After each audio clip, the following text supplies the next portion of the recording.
कधी वाटतं का की आपल्यात काहीतरी खास आहे, पण जग आपल्याला कायम दुर्लक्ष करतं? कधी आपल्या कष्टाची किंमत मिळतेच असं वाटतं का? तर हा भाग तुमच्यासाठीच आहे. कारण ही गोष्ट आहे अशा एका माणसाची जो प्रत्येक क्षणी स्वतःच्या मृत्यूला हरवत गेला आणि अखेर स्वतःच्या जीवनाचा शिल्पकार झाला.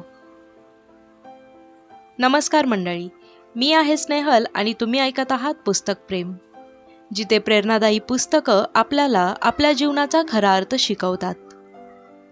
आज आपण कांट हर्ट मी या डेव्हिड गॉगिन्स यांच्या पुस्तकाचा शेवटचा आणि सर्वात शक्तिशाली भाग घेऊन आलो आहोत. भाग 5.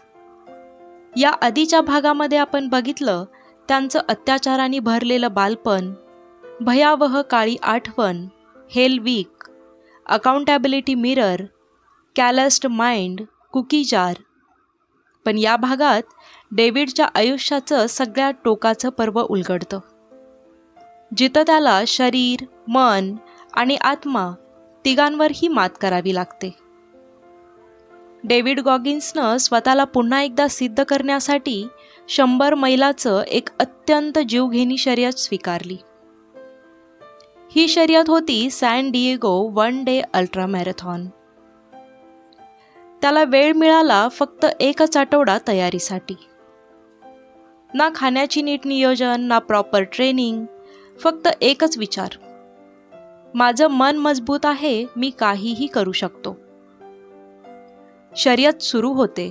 सुरुवातीचे काही मैल तो जोशात पूर्ण देखील करतो, पण हळूहळू त्याच्या शरीराची मर्यादा गाठू लागते. 30 मैलानंतर पाय सुजायला लागतात. 40 मैलानंतर शरीर अशक्त होऊ लागतं. 50 मैलानंतर त्याच्या शरीरात मूत्रासोबत रक्त येऊ लागतं. पायावरचे फोड फुटायला लागतात. पोटात मळमळ, हाडं दुखायला लागतात. त्याचे हाड तुटण्याच्या स्थितीत होते, तरीही तो थांबत नाही.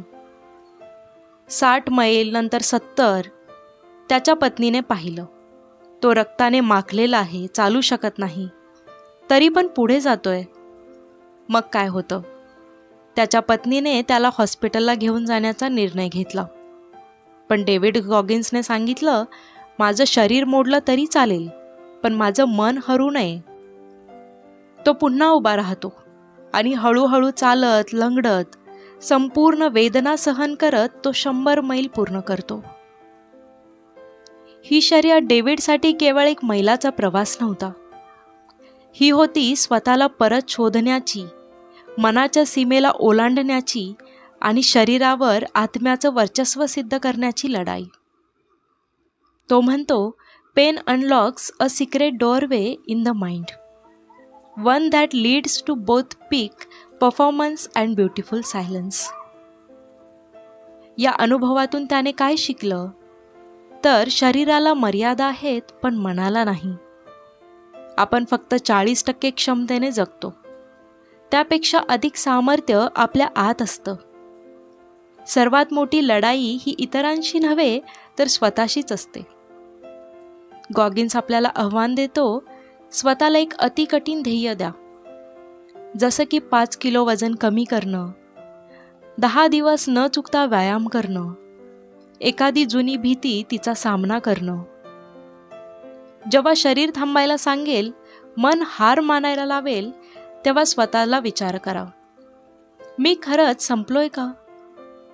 दररोज स्वतःचा अकाउंटेबिलिटी मिरर बघा. खरं बोलणं शिकून घ्या.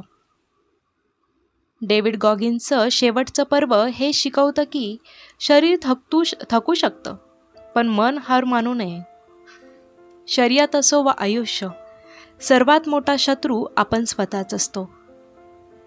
जर तुम्ही मनावर विजय मिळवू शकता, तर या जगात तुम्ही काहीही करू शकता.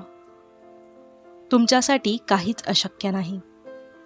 ही होती कांट हर्ट मी या प्रेरणादायी पुस्तकाची शेवटची झलक. भाग 5. जर हे पुस्तक तुम्हाला भिडलं असेल, आवडलं असेल, तुमचं जीवन बदलायला प्रेरणा दिली असेल, तर ते तुमच्या मित्रमैत्रिणींपर्यंत पोहोचवा, कुटुंबियांपर्यंत पोहोचवा. पुस्तक प्रेम या आपल्या चॅनलला सबस्क्राईब करा आणि अशा जबरदस्त पुस्तकांमध्ये पुन्हा एकत्र भेटूया. प्रेरणा तुमच्या पावलांमध्ये असो आणि विजय तुमच्या मनगटात. धन्यवाद.